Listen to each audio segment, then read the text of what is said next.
Solve how to fix Terraria keeps crashing on Windows. 1. Restart your computer. 2. Disable your antivirus temporarily. 3. Run Steam as an administrator.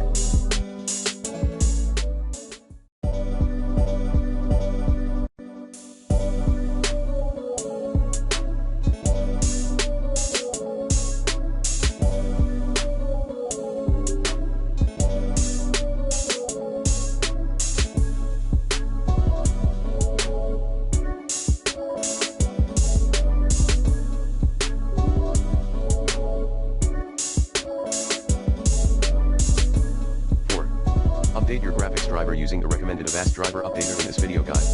5. Verify the integrity of your game files in Steam.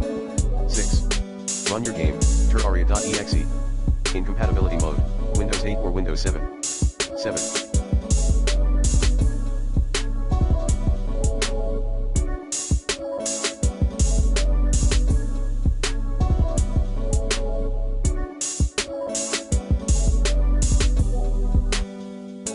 Uninstall then reinstall your Terraria game and /or Steam.